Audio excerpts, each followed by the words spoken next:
everyone, welcome to Debate La, the third episode. And today we have Ahsan with us. So Ahsan is currently a final year data science major at University of Malaya, and he has also been in debate world for many years. And he also coached the Penang State debate team to the high school national championship. So we're very happy to have Ahsan with here today in this episode. And hello Ahsan, how are you doing? Hi guys. I'm doing good today. Nice to see everyone, and thank you so much for having me here. It's a pleasure and an honor as well. Thank you. And I think first question that I would like to explore with Asan is maybe share with everyone on your journey of debate. How did you get into debating? How is it like for you? And what is the biggest difference from being in competition and also being a coach? And I heard that tomorrow you're going to a competition as well for 2 weeks in UK. So tell us more about your debate journey. Okay, wow. Yeah, the debating journey, like as you said, from the start, to this point where tomorrow I'm going to be flying off to the UK for a tournament has been like a roller coaster, I would say. My debating journey started out in 2014, in my first year of high school. So yeah, debating wasn't a thing in my primary school, although I heard about it. It seemed like an interesting thing to me. So when it was announced, like, oh, tryouts for the debate team are open, and people can come and try out. I wanted to give it a shot, but when I went to the place where you're supposed to go for the tryout, I saw the line was like really long. And then I was like, you know what? I don't want to waste my time waiting in this line. I'm just going to leave. And then I went for the public speaking tryouts instead. And when I was at the tryouts, there was a senior already that was there and who has been the person who was representing the school for public speaking tournaments. So I mean, I knew I wasn't going to be the representative, but I didn't mind like just being like a person part of the club or whatever. But after the trials, this senior who also happened to be part of the debate team came to me and he was like, "Oh yeah, you should join debates. You should just give it a shot." Then I was like, do I have to like queue up and go through this trial thing? Then it's like, no, just come. I think you're great already. Just come and you see what it's all about. So I was excited and I joined and I realized like, okay, wow, like this seems hard, and everyone seemed like they understood what was going on already. And for like a 12-year-old at the time, it was hard for me to understand what was actually happening like in these topics. I understand like we were arguing over things, but the way that it was being argued, like the structure and stuff like that, didn't really make sense to me. Um, but fast forward some time, like a few months, um, they tell me that so my school wins the state championships, and they make it to the national championships, and I was like, oh, okay, wow, that's great and stuff. But they tell me that, oh, one of the speakers can't make it to the national championships, and because this is Dato Wira, they needed a Bumi Putra speaker to be part of the team. And so I was chosen as the Bumi Putra speaker. This Form 1 kid who barely did any debating before, probably only gave a speech once or twice, had to do this now. I was very nervous. I was like, I don't know if I can do this. But all the rounds were prepared, all the scripts were prepared and stuff. So all I had to do was give a speech from a script and not mess it up. So I was like, that's not too hard. Like I can do that. That's not too bad. They were like, okay, sometimes you will get this question that people ask you in the middle of a speech called the POI. And I was like, oh my God, that sounds like an absolute nightmare. Like, what if I don't know how to answer the question and stuff like that? I mean, there were many of these concerns. Um, and then we go to the tournament, and I was fully expecting to like lose the first round and then, just not debate again. Because the way the tournament works is that it was a knockouts from the first round already. So I was fully expecting to just lose. But then we started winning and we wouldn't stop winning until the finals. And we made it to the finals. And I remember, like, as a kid, walking into that final stage was till this day one of the most nerve-wracking things. That I think it was so nerve-wracking to the point where whatever situation that I'm going through now, where I have to give like a speech in front of a big crowd, my point of reference is always that final stage in Sarawak, because I Mm, just remember that stage being insanely huge, and the hall being so big that I think there were at least 400, 300 to 400 people there. So I think as a wow. kid, as like a 12-year-old kid, having to give a speech on that stage, I think it really, like, because there's no option, right? You don't have a choice. You're already there. Yeah, I can't tell my teammates now, I'm too scared, I don't want to give a speech. So like mentally, I think like that's one of the turning points in my confidence. I mean, Mm, I wouldn't say I used to be like a confident person. I used to be a talkative kid, who spoke a lot. mm, My teachers always complained about that, but I never could translate that talkativeness to, I would say, like confidence. Like, mm, I mean, I was a cocky kid. I mean, some kids definitely grow up cocky. I was one of them. But I couldn't translate it properly, like in a healthy way, to confidence. But I think that was one of the mm, turning points where I realized, like, okay, wow, like this is something else. So I think after that experience, I mean, we lost the finals, but that doesn't yeah. matter. But I think after that experience was when I realized, like, wow, debating is something that's quite great. And I think that this is something that I want to be involved in for quite a bit of time. Mm, Because at that point of time, I didn't really have anything competitive that I was involved in. I was playing a lot of video games, that's about it. But I realized, like, being able to debate would be kind of nice. So I started debating. I went for the tournaments. I went to the zones, the states, and stuff like that. And I mm, ended up representing my state 5 years in a row to the national championships. So I think that was great. We won it in 2017 when I was Form 4. In 2018, I wanted to win it again when I was in mm, Form 5 for a back-to-back, but we didn't get to do that. We lost out in the semis. Um, and then I kind of took a break after I went into pre-U and stuff like that. And I was like, okay, yeah, there goes the journey of debating, the experience of debating that mm, I had. It was a nice experience. It was a nice ride. But it's over then. But after I mean, as I was going to be done with my foundation, I went for a futsal session with, at the mm, time, there were University Malaya debaters who called me out for futsal. And I knew a couple of these debaters already because um, there were like some debate camps and stuff like that they were like part of, and like some of them even mm, coached me and stuff. mm, But like I just generally knew them because I was part of the scene even in high school. Like I used to go for all these open tournaments and stuff like that. But I didn't do particularly well. I just used to go for those tournaments.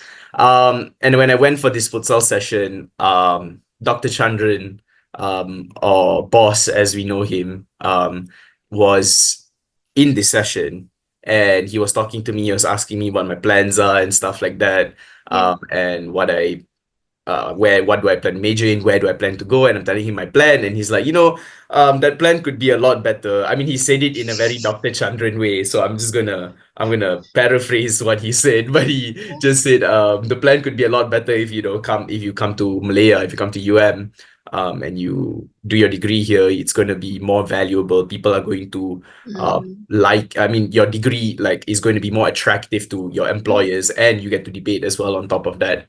mm. At the time, I was just like, this just sounds like a older person ranting to me about what they think I should be doing. Which I was like, oh, okay, yeah, we'll see how it goes. But after, so because I was still doing my foundation at the time, but after that, I gave it some thought, and I was thinking, like, getting to debate again would be Mm, quite nice. I haven't debated in a while.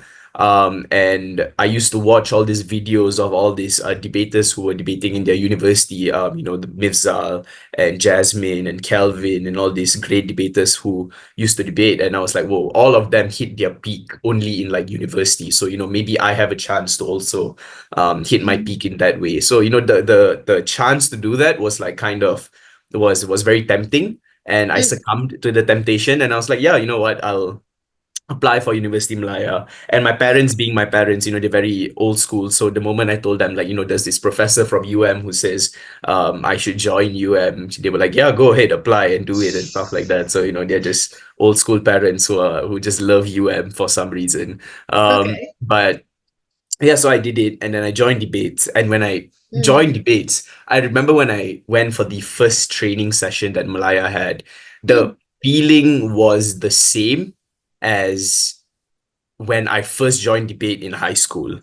Ah, So the feeling of, oh wow, everyone's much better than me. Oh wow, like everyone knows what's happening, and I'm the one that's like kind of lost and stuff like that. Because I think towards the end of my high school debating career, I definitely had some idea of what debating was. I mean, yeah, I won a bit of things here and there. yeah. But it wasn't like a very solidified, concrete understanding, I would say, of what debate is. Mm, So, to me, it was just like, yeah, you give a speech, you make arguments, and then you sit down, right? And then you give responses if you have to. But like the way in which it was executed was, I didn't have a proper understanding of it. So going into university, I think was my first exposure to like the gap between mm, high school debating and varsity debating, and attending mm, that first Malaya training session, where I remember we had to debate about breaking up big banks. uh, mm, I still remember the motion and stuff like that. I remember, and I was like, whoa, okay, this is like hard. And it seems harder than what I used to do in high school, which seemed a lot easier because mm, everyone was like about the same level as you. But now the people, I mean, of course, there were much better debaters in high school as well, but everyone else, like, you could stand a chance to beat, right? But like at this stage, it seemed like, whoa, the best are like the best, and they really yeah, are untouchable in some sense. yeah. But after a while, training and going for tournaments and debating, like Malaya training sessions happens twice a week. It's twice a week training and then going for tournaments often from my first year, since Mm, 2021, I think up until this point has definitely allowed me to improve, I would say tremendously. I mean, I've been better at debate I've grown better, I would say every year. Even mm, though at certain points, I mean, you feel like you're hitting a plateau and you feel like you're not getting better. But when you do look back mm, after some time, you feel like, no, you know what? I've actually gotten better. And it's hard yeah, to like verbalize what are these areas that you've gotten better at, but you know yourself, like you have gotten better. So like, yeah, so I've definitely gotten better from like my first year of debating. And I think yeah, that's proven through like my performance at tournaments and stuff is like getting better as well. Um, but at this point, like I think, it's the classic human, um, I don't know, attitude or characteristic of always wanting more. So you hit your initial goals that you want to hit already, which you thought were like crazy goals. But the moment you mm, hit them, you're like, no, that's not enough. I want more, right? Even yeah, though like hitting the initial goal was already something that you wanted to do for a really long time. yeah, For example, like for me, it was winning nationals. mm, I wanted to win nationals, and I thought like, winning nationals would be such a crazy thing for me. And that was a dream I had in high school, like winning the varsity championships would be so crazy. And I ended up doing that in like my second year. So I started hitting all these goals like pretty early on, that I started mm, getting selfish and I craved a lot more. mm, Um, and I think that's kind of where I am right now, is I'm trying to, I mean, I hope it's not just a sunk cost fallacy thing and there's nothing that ends up coming out of me like debating all the way up to my final year. But I do think, in terms of right now, I do have certain goals that I still have want to hit, doing well at Worlds and stuff like that, that I still haven't gotten the chance to. So yeah, it's been a roller coaster. It's been a really growing and learning experience with a very steep curve, I would say. But that's yeah. how debating is, right? The more you find out about debating and the more you're exposed to it, the harder it becomes, and the more you realize that you don't know, which I think is the Mm. beauty of it, for better or for worse. Yeah. Thank you. Thank you so much. Wow, that's such a great journey to hear. And you mentioned something on learning and like steep curves and all of those things. I think a lot of times this is what real life is as well. Like in reality, there are so many things that we have to learn. Besides being a master in the debate part, we also heard that a lot of times this process of becoming someone that's more confident, becoming, getting goals or like trying to improve yourself, all this eventually get translated into something that's helpful in real life as well. Maybe do you think you can share things that have helped you in navigating life or navigating career or navigating your journey, especially in moving towards adulthood as well. How has what you picked up from debate helped in that? That's like in terms of answering that question, I think everything. Debating has helped me, I would say, in most aspects of my life. Communicating my thoughts to like just my friends, to like, doing well in presentations and stuff like that are things that you generally don't have to worry about as a debater, right? Like when Mm, there's a subject or a course or whatever that's in university that requires you to do presentations, like as a debater you just feel like, oh yeah, that's easy, right? mm, Unless you have a really difficult lecturer or a teacher, then yeah, it's hard anyway. But like as a debater, you definitely have that edge over many people. yeah. But I would say in terms of always being considerate to what people want is something that I Oh, learned as a debater.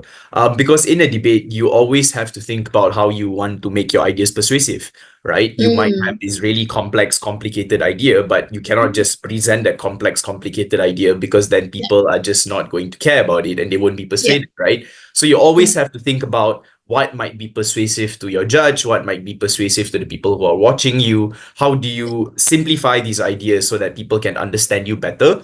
And I think like in order to do that, you have to be very considerate to how people are thinking, right? And mm, I think in within debates as well, when you're giving a debate speech, you're also like characterizing how different stakeholders and what their incentives are as people and what motivates them. Why do they mm, do certain actions and do certain things? I think mm, all that adds to you thinking about those things in everyday life as well. Uh, yeah, and I think it kind of, I don't know, cultivates this feeling or feeling of empathy, I would say, that you yeah, have towards other people, which I think is what people should strive to get from debating. It's yeah, to understand other people better.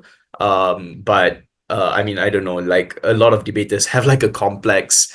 So I mean, it's a challenge. I mean, yeah, the it's not just isolated to debaters. I think anyone who's part of anything competitively mm, have tendencies to develop like a superiority complex, especially for debate yeah, that's like a intellectual sport, right? Like when you become exactly. good at it, like it's hard not to think like, oh, me being good at it means I'm smart, Yeah, like I'm smarter, right? But like I think people just have to realize that the point of debating is not so that you appear smarter to other people. mm, The point of debating is so people can understand you, right? yeah, Whether or not you appear smarter or whether or not you're just the same or whether or not you're seen like a complete fool by other people, if they can understand you and you are you are trying to persuade them in some way, then I think that is the point of debating, right? And I mean, obviously it took me like a journey to recognize this. I think it's at mm, the start, I think naturally anyone develops like a kind of an ego when they do well in mm, anything competitively. And I think for me, like the fact that I did pretty well in like high school. I mean, I wouldn't say pretty well. I wasn't like a WSDC kid or anything like that. But I did relatively well to like many people. So I think that kind of boosted my ego a bit too mm, high as a high school kid, I think. mm, Although I had my seniors and stuff like that who would call me out and, who would keep me in check and keep me accountable. yeah, I think it does do a lot to you in terms of making you feel like you're smarter. oh, But I think I hope I'm not that person anymore. I mean, I don't think I am. I actively try to think about, how like debate is just a sport, right? And obviously there are benefits that you extract from it, but there are benefits that you extract from anything that you do that you apply in your everyday life. So I just try to think of it that way. mm, Definitely there are benefits that I cannot ignore and mm. I cannot deny, but I think the main point of it is so that you can treat other people better, would probably be the best benefit that I got from debating. Wow, thank you. I love that so much. And because I'm not a professional debater, but I was involved for a short while in high school as well. Right. Um, but a lot of the perception when I talk about debate with my friends and family is like, oh, you're arguing with other people.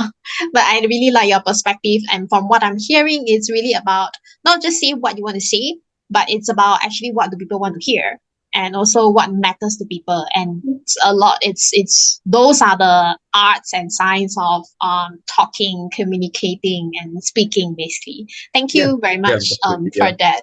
I know that you're also very highly involved in coaching, training work for the younger teens, the ones who who once were your 12-year-old self, who are new to the debate world. What is the can you share a bit more about that part of your journey as well, and what do you think is the most rewarding aspect of being a coach, being a trainer for the ones who just joined the debate world? I think debate is something that I always how do I say advocate for to many people.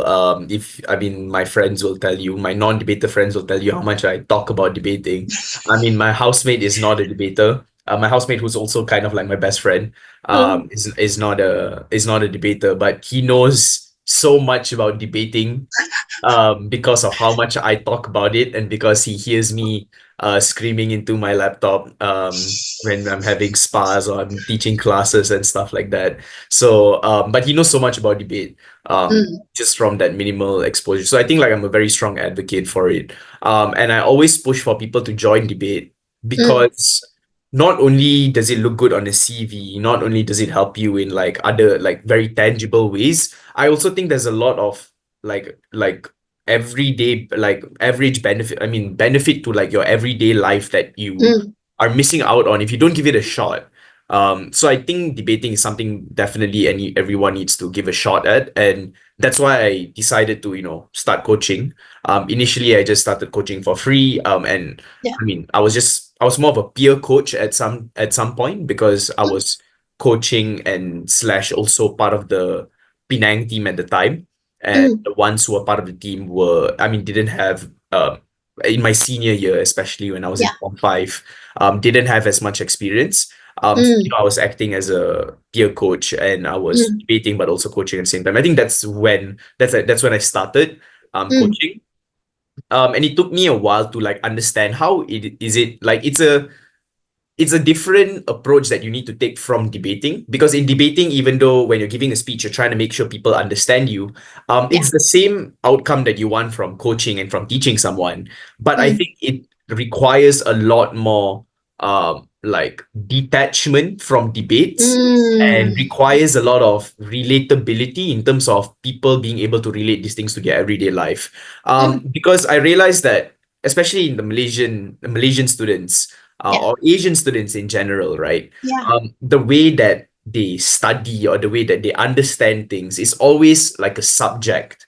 This is a Yes. subject that I need to study and that I need to memorize certain things and I Yep. need to do it. And I know this myself because that's how I approached my education Mm, growing yeah. up, right? But I think like that is like the like one of the consequences of going through like an education system that requires you to do so much memorizing is that you Yeah. start treating even like extracurricular activities or other things that you're doing that probably like will like disadvantage you as a result of doing that, but you start doing it in like other things as well, Mm, which I think is what is one of the main things that I try to get my kids to unlearn, or get my students or anyone who I'm coaching to unlearn, is mm, don't think of it as a subject, as an mm, exam, as like, oh, I need to like memorize this script, or I need to prepare this speech and I need to check all these boxes and all these guides and all these criteria that the judge is going to like judge me off in a debate, right? Like that's the mm, wrong perspective. It is about yeah.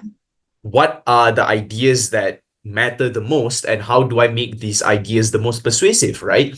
So it doesn't matter what structure you're doing that in. It can be it can have three reasons why it's true and three reasons why it's important. It can be just one entire paragraph explaining what is happening within this idea. It can Yeah. happen in any way, right? So the problem is that the way students then think, or like the way that they start to think, can only happen with like a template, and Yeah. then they start thinking in that template form.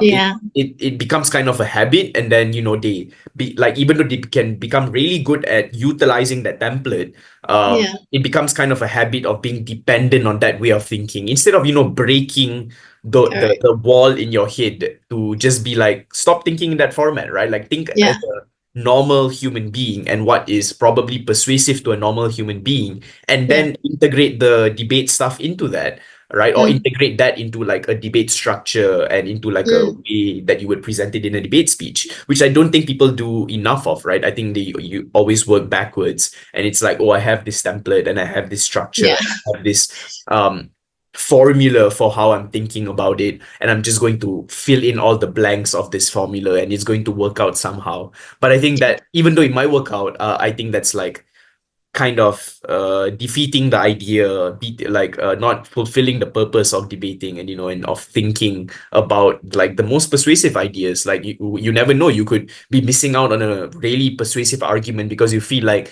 I can't fit that into this debate speech, because Yeah. it doesn't fit the formula that I'm thinking, and I'm not sure how to explain it or whatever, right? But like, I think people should just be like more, like students, especially when they're starting out debating, they need to get rid of that mindset of like there is a right way to do things, right? Like, Mm. even if there is a right and wrong, I think Mm. having the mentality early on of like, what like there's a right and wrong way, like immediately makes you afraid of trying different things in fear of it being Mm. wrong, right? I think especially for someone like me who didn't have a coach growing up, Yeah. I did not have a coach until varsity. So like, I think what I needed to do was like learn from mistakes and learn from trying, right? Like, because one day for me it's like, oh, debate is just simple stuff, and then I go to another tournament, debates like really complicated and stuff like that, and I didn't have a coach who could guide me through all these different like experiences and different motions and stuff like that. So I Mm. learn what actually needs to be done in a debate speech, right? And I Yeah. think the biggest lesson I've learned is that rules only constrict you even more, and like all these templates and all this structure and stuff only constrict you even more. Even though it helps you at the start, I think the goal should be to break away from these things and to think in a very flexible way of what is Mm. persuasive, and then prove it. If you lose, then you lose the debate, right? And then you can think Yeah. of how you want to fix that. Maybe that wasn't the right perspective. But if you win, then you have something added to your arsenal of debating, I guess, and you can try it sometime in the future as well. So yeah, I think people should just be afraid. I mean, stop being afraid of losses and just try things differently. Be brave. Yeah. Wow, thank you so much. And I do agree on how you mentioned about the education system is encouraging us to go with template or um even imagine we write an essay, karangan, you have okay, the beginning of the paragraph it's gonna be this and this, and then the ending is gonna be this and this. So the practice of having an opinion and advocating what you believe is something that's true. I think it's really challenging for a lot of people. I wonder what is the biggest change of perspective um before and after you start joining debate, other than what you mentioned about um how to have your own opinion and how do you advocate your own ideas. For me, the biggest change in perspective is like asking questions. Like, I think like it's very cliche to say like, oh, debates about critical thinking and like asking and answering important questions, right? But like how is that actually practiced? And I think the my biggest change in perspective is realizing that people don't ask these questions in like their everyday life. Like, why Mm. are they doing something? Why is it that I don't know, you are doing a certain action, or why is it you're choosing something? And I think people kind of like autopilot their way through a lot of these decisions. When I think just asking these questions, especially when you see so much of things happening in the news these days, right? And you're forced to kind of have an opinion about everything. I think people oftentimes latch onto an opinion very quickly, Mm. because it seems like the mainstream opinion, without ever asking them like, what's like, without ever asking the questions to themselves, like what is actually happening, like why do people support this action or that action, right? Like, why are we doing anything to begin with? So I think Yeah. the biggest change in perspective for me is realizing the importance of asking those questions in your everyday Mm. life. Like critically, even not just when you're doing a certain action. Like I think I even do it like, when you act as like a therapist to yourself and you try Yeah. not you're kind of going through something and you're trying to like understand why you're going through something and you're trying to console yourself. I'm pretty sure everyone Yeah. has had to play that role before. I think even like debating has helped me in that regard as well, because you ask questions that matter, right? Like when you're going Yeah. through a problem or whatever, or when Yeah. you're emotionally feeling a bit down. I think you like debate gives you the practice of asking questions that you would think are important and you would find persuasive to answer. So I mean, even if it doesn't give you the best answers or the most comforting answers, I think just Mm. going through that process of thinking that Mm. way, of asking those questions, Mm. is something that, I mean, is crucial, I would say, to how life should be lived. But unfortunately, a lot of people don't do those things Mm. and they end up autopiloting their way through life. Like I always tell my students this as well. Like, Yeah. like these kids like to say NPC and like don't be an NPC and stuff like that. Like to me, what I tell them is like NPC is not like a predetermined thing. It's a mindset, honestly. Like the moment you think like an NPC and you start going through life like an NPC, that's when it becomes like an Oh. identity, right? And you start autopiloting. But like if you're asking critical questions, if you are like evaluating the decisions that you're making in life and the decisions other people are making in life, and like I don't Mm. know, your governments and stuff like that, by going through this thought process, and you're not Mm. just following what people are saying, or you're not just following what the media and the news is saying, or like what people around you are saying, right? Then I think you're not going to be an NPC, right? So I think it's more of a mindset thing instead of like a, like I don't know, the way kids use it. I think it's like a predetermined, like they try and use it as an insult, which it can be. I can tell why it's an insult, but it's a mindset, right? So like I think breaking away from that mindset is very important, especially going through like the education system that doesn't Mm. encourage that free thinking ability, flexible thinking ability. I Mm. mean, we kind of say that we do through like HOTS questions and KBAT questions and all these Yeah. different things that our governments try to do. But I don't think it's being implemented or encouraged like in the best way. I think there's definitely more to be done in that regard. But yeah, I think it's about, making students see the importance of those questions that should be asked. Mm. So we talk about asking questions, right? I'm wondering, I don't know if you heard of like on ChatGPT, you could just putting in prompts and it can, oh, today be my, help me to be my therapist. And then I Yeah, ask yeah, yeah, yeah. questions I've seen and that. then Yes. it can revert, talk as if it's a friend, right? You're Yeah, talking to yeah, yeah. ChatGPT like Exactly. a friend. Yes. Yeah. So I'm just wondering, technological change or advancement like this, how has it shaped the debate scene? How has it shaped you as a coach? Or even how has it helped or maybe not helping debaters? What's your point of view on this? You mean specifically on how technology has grown, like in generative AI and stuff like that? Yeah, correct, I correct. What think, influence is bringing to I to think, debate? I think people are quick to think like technology is bad. Mm. Like especially like there's a lot of paranoia around AI, which I don't disagree with. I think AI is being used like in some instances very dangerously right now. Um, but in debating specifically, I think Mm. that like we need to be a bit more open-minded to it. I think it's only when we are open-minded to it will we be able to, I don't know, regulate it in the best way possible, and to make sure people are using it in like the best way possible, right? So I mean, beyond like the environmental impacts of using AI, I think this is just about the morality of using it. So cheating is definitely something that debaters shouldn't do. But like I think it's worth exploring what the debate scene would look like if we just allowed everyone to cheat, right? Because Mm. I think if you were to just put in a prompt into ChatGPT, you give it a motion Yeah, like, oh, yeah, I'm on the government side. yeah. Can you generate me a speech that I should give for 7 minutes? You're going That's to get right. a pretty horrible answer from ChatGPT, right? That's not going to sound like a debate speech. Yeah.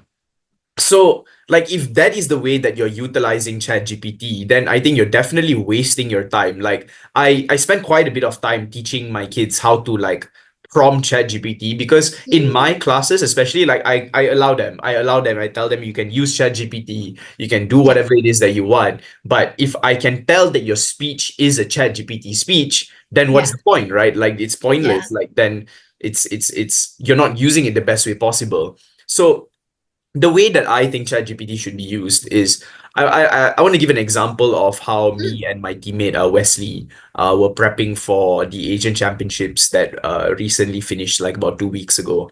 Mm. So we realized that there were a lot of news and stuff like that around the world for many different countries in Asia that we might not be very like familiar with. Like, do we know about the political development of Yeah. India, and do we know about how economies in China like looked like in the past and stuff like that. Like, Mm. so we needed to have like an understanding of these things. So what we did was we had a template prompt to ask ChatGPT, and that is like economic development timeline Mm. of blah blah blah blah blah blah, and then we just send the template in the country that we want it in, and it gives us this really nicely well made fact file of like different things regarding the country, like what the economic development looks like, what the political development looks like. And I think just that alone like helps you a lot already, in terms of referring. I mean, because we ended up printing it and we made it into like a booklet thing, and we brought it for the Asian Championships. We didn't really use it that much, but I think even in the process of making it, just reading through all these things, this information that you're getting just like helps you a lot in understanding different decisions that are being made, different characteristics and contexts, which all in all helps you in your argumentation, right? Like that's everything. Arguments is based off of incentives, context, like the different reasons why you would want to do things. And the more you understand the factors that lead to this decision being made, I think that's when you can make more arguments about these decisions that are being made. So like ChatGPT has definitely helped me um in I would say making me understand information or getting information, right? I'm not gonna say like, oh, I don't use ChatGPT. I definitely do use ChatGPT, not to cheat, but definitely to get information that is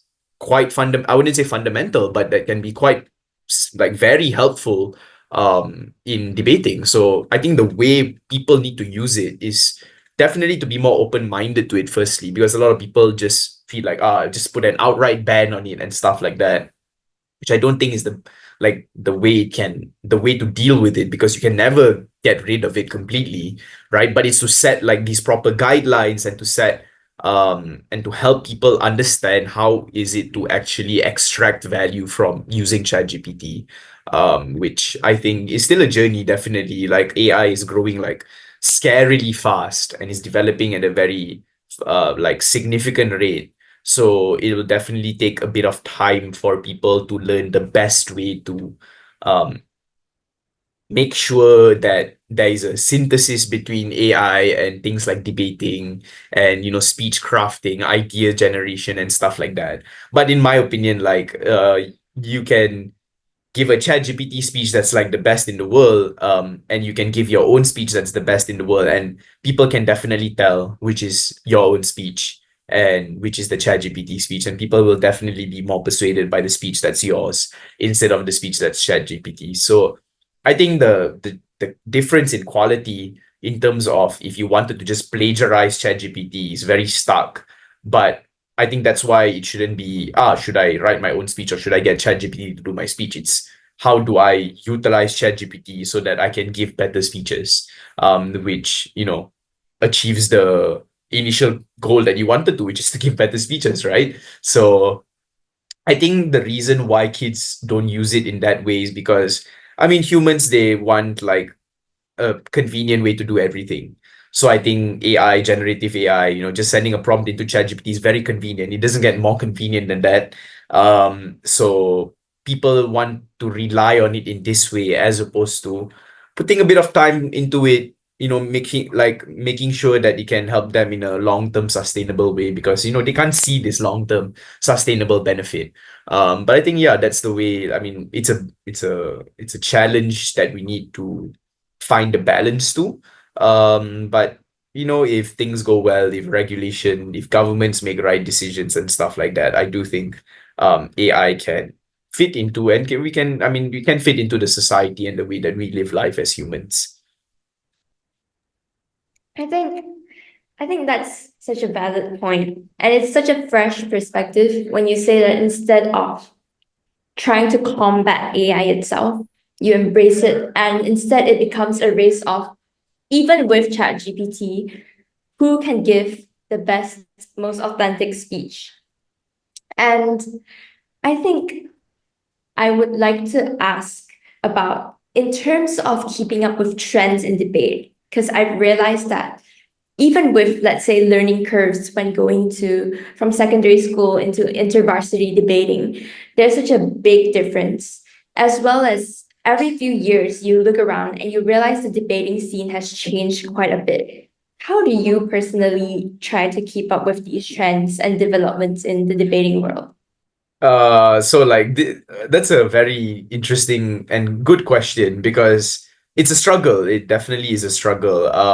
I think if you ask people around me or who are around me a lot are people who are in Malaya or other people in the Malaysian debate scene who are friends of mine, they will tell you like that's one of the main things that I complain a lot about debating is like in a simple analogy would be in football like the goal line doesn't change. So when the ball crosses the line, it's a goal for you. You just scored a goal, right? Or in basketball, if the ball goes through the hoop, that's a goal for you.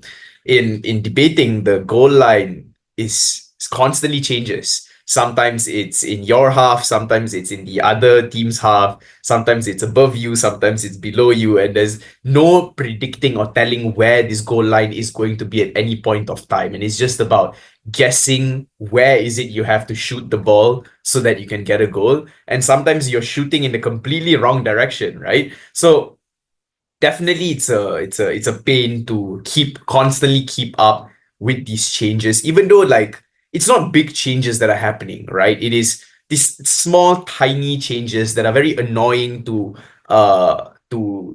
make such a small change, but it still is big in the grand scheme of things. But the way then that I try to think about it is I just try and think about how is it that this new trend is trying to feed into the main intention of debating, which is to give persuasive speeches. How does this change feed more to the persuasiveness of my speech? And if the trend makes sense in some way, then I will use it, right? For example, for me, I think like one of the challenges at the very start was all this debate jargon, like counterfactual, delta, and all these different words, right? And I couldn't understand like why do we have to use these words if there are so many better words that don't sound so robotic.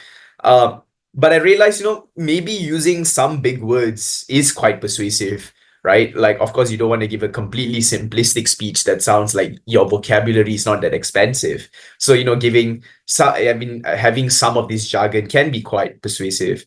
But yeah, there's a lot of other things as well that happen in debating that takes a bit of getting used to. I think debate, like when I first started in 2015 and six, I mean, like yeah, 15 and 16 when I actually went for like open tournaments and stuff like that.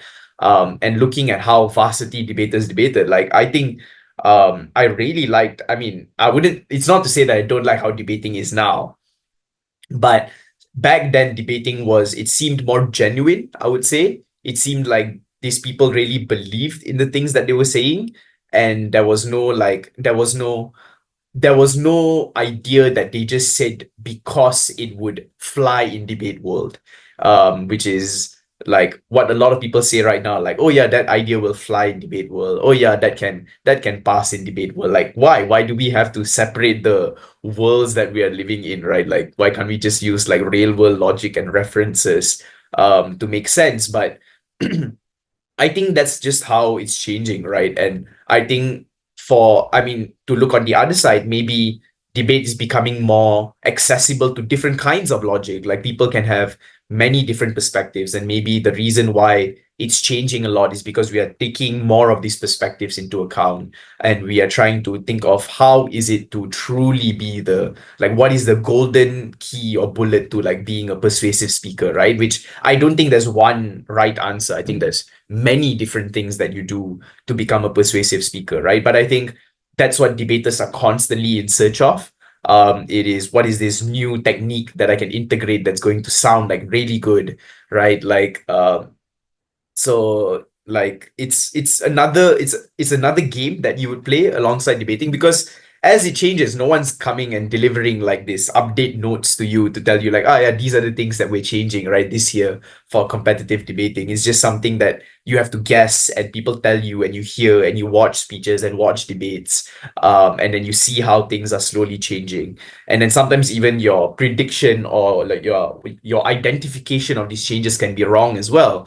So I think it's another game that you play alongside the debating, which adds to the challenge of debating, which I don't know, for better or for worse, it keeps people longer because people are trying to figure it out, you know. But I would say like there's you can never truly figure it out, right? You can never truly figure out that by giving this speech, I will definitely win. It's usually just a vibe that you have based on what you believe in. So yeah, it's a good and bad thing that debate constantly changes. It's good for the sport. I think it keeps the sport fresh. It keeps the sport something that newer generations can always find something within, right? As opposed to it just being like an old school thing, which has very rigid rules that people always have to follow. I think it's nice that way, but it's bad and it's annoying for you and for me as an individual who has to go through this change, right? Especially when older debaters will tell you this, like every year there are newer kids that are joining the scene that seem like very promising debaters who can take you at any point of time, right? And they will be like 4 or 5 years younger than you. So yeah, that gets a bit like you get a bit insecure as an older debater, like, oh wow, they are so in tune with how this new meta and how this new way of debating is, that you feel like you're kind of left behind in like older ways, right? So I think in order to not be that dino debater that's overstaying their welcome, you also have to adapt to the change to make it seem like you are also like how it's changing and you're adapting to that change, which I don't think that's why I think a lot of dino debaters struggle when they come back to the scene now, because it's such a different scene than the one that they left many many years ago. Yeah, but I think it's a challenge. It keeps the sport fresh. I wish that it was easier to deal with. I wish um it's all to do with judging and judges and how people are changing the way that they think. But once you're in the debate circle, the way that you think will be how the rest of the scene thinks as well. And so that constantly evolves, and you are kind of forced to catch up with that evolution. So, if you don't, you're just left behind, which, yeah, it has its good and its bad. Thank you. Thank you for that. And I noticed that you covered both spectrum, which one is you mentioned the 12, 13-year-old version of you who the thought was like, oh my God, there are all these people who are better. And I think you were saying like everyone is so much better. Yeah, that's what you mentioned. And then there is on the other spectrum, which is then you hear that new people are coming in, like you said, oh, new kids are joining and they're like very promising. So in this spectrum, given this 12-year-old, someone who's just new in the debate scene again, what would you say to this person on how what's the best practices that can help this person to get to a breakthrough? If the person cares enough about debating, the improvement will happen itself. You don't need even though I might have like 2 to 3 times more experience than they have, I can go up to them and I can give them tips and stuff like that. But these will be things that they already know. Like I don't think there's any value in me telling them something. If I were to tell them something though, it would be to just enjoy the ride. Like don't get sucked so much into this debate world where you lose touch of what you believe in as a person, right? So enjoy the ride, like keep your identities in check and keep your principles in check. Know that debate is another sport that should help you be smarter, not because you start believing in all these different things that you're arguing for, but because despite proving these things, you can still hold on to your own principles and your own values, and have a good time along the way and not get sucked into this debate world where you're just obsessed, right? And I say that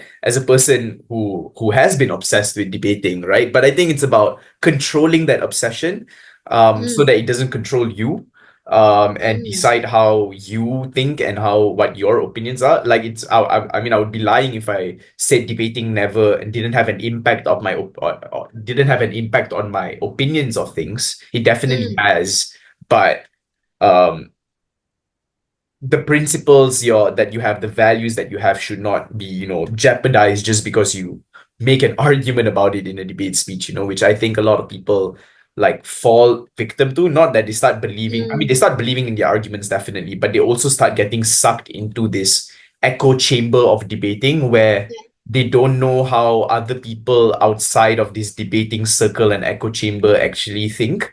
Um, which is why I make it a point that, like, I mean, when I first joined debating, and because I had very differing groups of friends, my group of mm, friends back home in Penang that were mm, non-debaters, and then I had this group of friends that were debaters, right? And the yeah, kind of conversations and the kind of things that you would talk about within these two groups are starkly different, right? Even though yeah, there can be some overlapping here and there, like most of the time it's very different things, right? So I yeah, think I always made sure to understand that the average perspective is not one that is spoken amongst debate circles. The average perspective are the perspectives that are spoken about outside of debate circles. So, to make sure that I don't get, I don't know, lost in the sauce is the way that I would put it.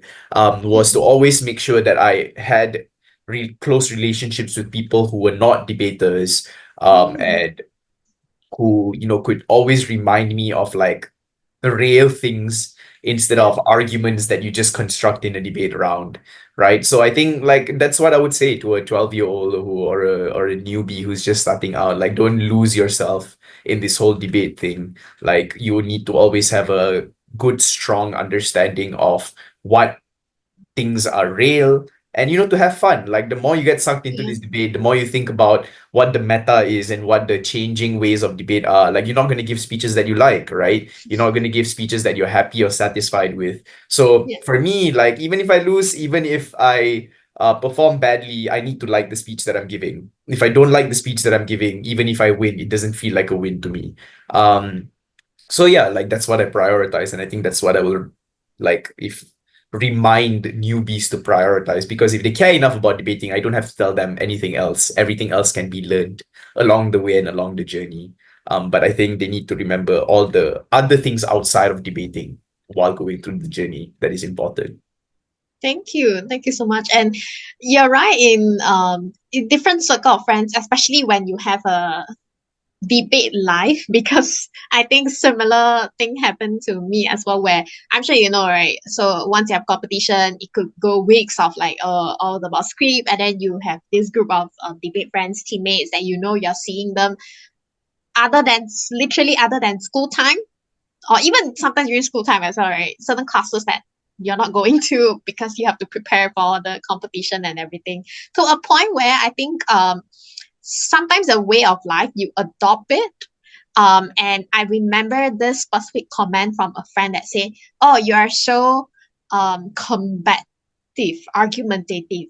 It sounds like you're just trying to find something to argue at any point of time." So I'm wondering, have you ever gotten any feedback that maybe it's applicable in debate, but essentially you realize that, oh, okay, this is something that I it could really help my overall perspective and my worldview as well Mm. through debate. I think everyone's generally argumentative in some nature, right? Like, if you hear something that you don't like and you have a strong opinion against, you're gonna say something about it. It's just that as debaters, you have a lot of opinions about many things. So when someone says something and you wanna say something back, it's like there's a high chance of you wanting to say something back because that is something you probably know about. I've definitely gotten comments. My mom would be the top of the list of me. She'll always say, like, I think all debaters have gotten this comment from their parents, and that is, don't debate with me, right?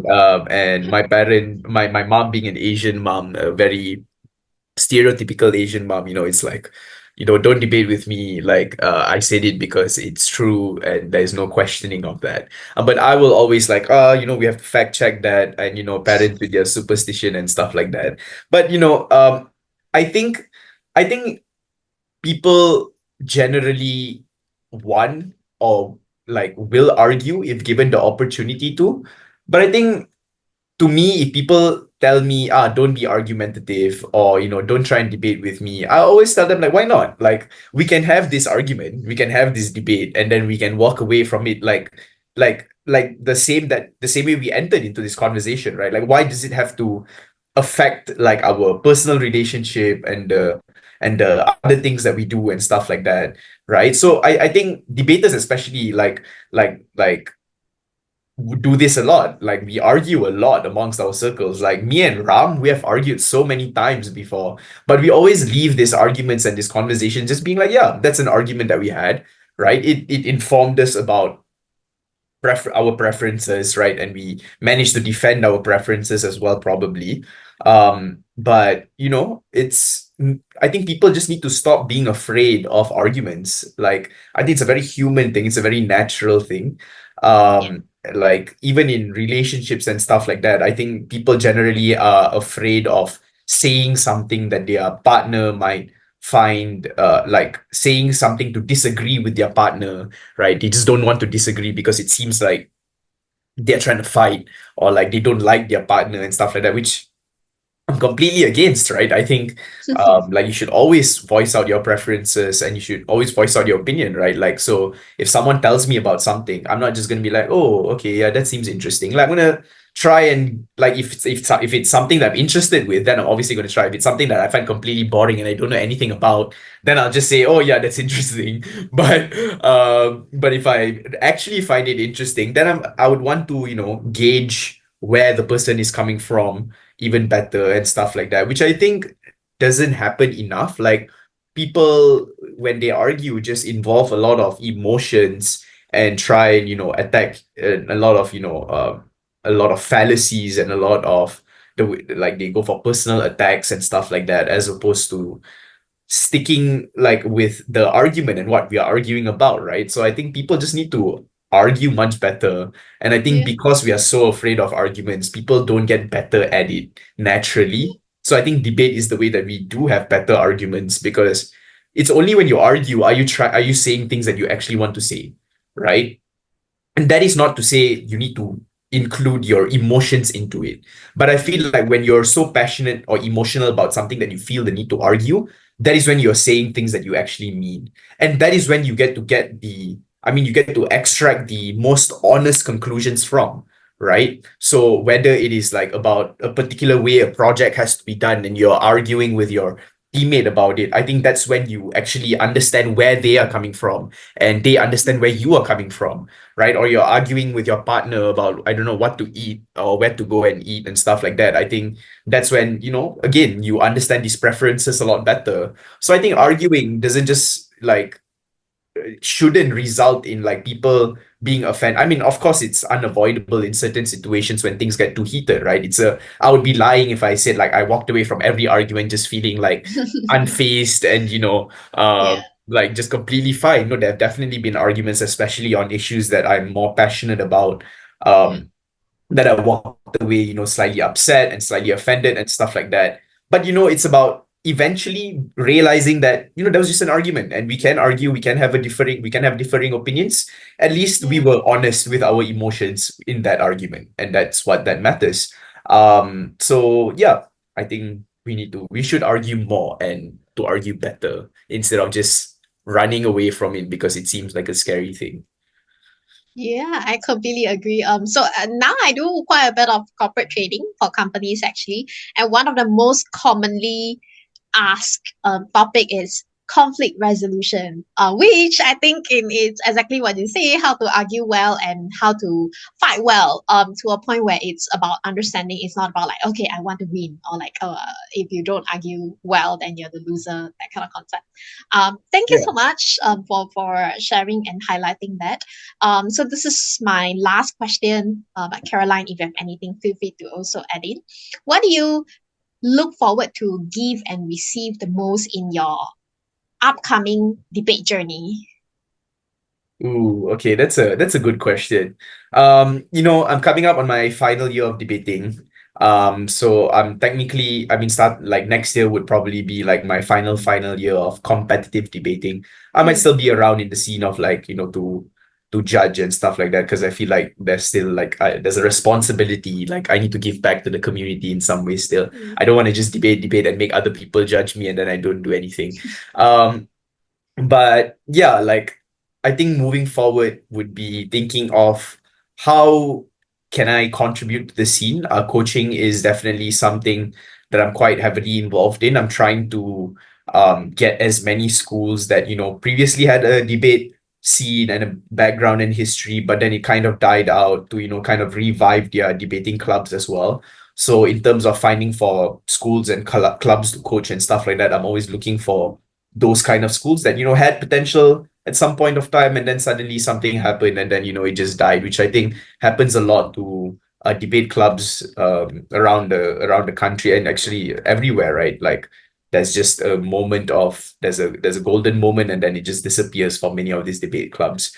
So I think we'd be contributing to the scene a lot more. Moving, I mean, in terms of achievements, definitely I want to do well in the world championships. Doing well in the world championships would, I mean, in my first year, if you ask me what I wanted to do, I would say be world champion, but then now I have a more realistic goal. I think I would want to break open at Worlds, qualify for the elimination rounds, and possibly go far. I mean, I don't know how far I can make it, but one step at a time, one goal at a time.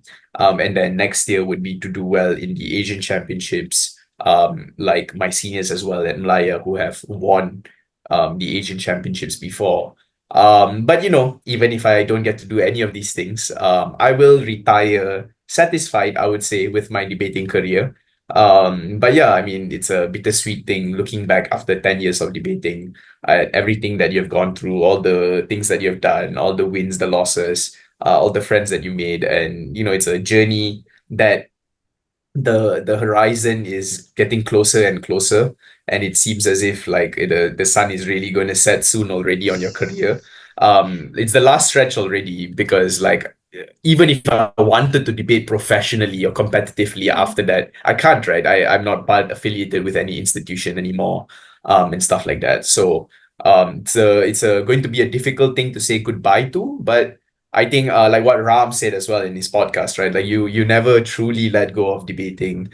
And I think debating will always kind of stay there with you. You will always have the opportunity to um show that you're a debater or participate in debate in some way or another, interviews, podcasts, demo debates that your club asks you to do, doing tryouts and stuff like that, judging here and there, or coaching, whatever it is. I think there's always a chance for you to relive that debating experience, or that those memories that you had, maybe not in the most exact way, but I don't think anyone has like does the same thing over and over for the rest of their lives the exact way that they did it all the time, right? There needs to be some evolution of that. And I think I like the way debates evolving in my life right now. I like that I get to do things like coaching and teach camps and bring debating to more people and just let more people know about this like really stressful, high pressure sport that makes you question your self-esteem and your worth and stuff like that. But at the same time, it's the one of the most rewarding and satisfying things that you can be part of that gives you benefits that you can never truly get from anything else. So yeah, I think looking back at that, I would say it has been a good journey. It's coming to a close soon, but not yet. I'm still going to be around. So we'll see how it goes. And when I actually say goodbye for good to debating, whether it's this year, next year, or many, many years after, if I decide not to leave at all. But yeah. Thank you. Thank you so much. And I believe that, having you on this podcast also means that we're part of a small part of your journey. So we're really, really lucky and Definitely, really, definitely. It's really definitely part of my happy. journey. Thank you so much. Really happy to have that opportunity. And although you mentioned that the competitive part is over, I always believe that everything that you picked up from debate, all the way, everything that you mentioned, how to thrive in a high pressure environment, how to learn to be dynamic, how to argue well, things like that. It stayed for a very very long time. And I always appreciate all these different things that debate brings. And with that being said, perhaps I do a quick check in. Caroline, is there anything that you want to ask, or anything that you're curious about? I actually just realized that there is a question we've asked every single interviewee on our podcast. And I think that maybe we should end with that question as well. So last question. Okay, sure, no worries. What advice would you give to all the young students in Malaysia who are watching this podcast, who want to get involved in debate or are already involved in debate? What is that one piece of advice that you would give them? One piece of advice? One piece of advice would be to dream big. Dream big. All those videos that you watch of all these really insane, great debaters giving all these really insane speeches, that could be you someday. And that really could be you someday. I didn't believe it previously, and then I lived that. I lived that dream as well, and I think it's a rite of passage for everyone to go through that. So dream big, even if you never get to fully accomplish these dreams. I think the fact that you get to accomplish some semblance of it would already be something you're happy with. So yeah, that's my advice. That's very awesome. I would love to dream big. Yeah, I think that's honestly one of the most important things, right? In life in general, I think everyone should dream big. Like don't let like circumstances and that limit how big you dream, because in the end it's just dreams anyway. Like it's not something you have to achieve, right? Something that you want. So why limit your wants just because you feel like you can't achieve it? Like you never know, right? So always dream big, and who knows, one day that you live that dream truly. And I think if you don't, then you would have lost in the beginning to begin with. So there's no harm in doing it. So I love how all of these podcasts make me feel so inspired. I mean, just listening to, debaters kind of can make, like I said, even before we started recording, something out of nothing, right? But I think like the goal is not to give like fake inspiration to people so that they just feel like debate is all fun games and rosy and dandy. It isn't, right? Like it's a lot of stress that you go through. But I think I'm traditionalist in the sense that I think many rewarding things in life has to come with some sense of stress.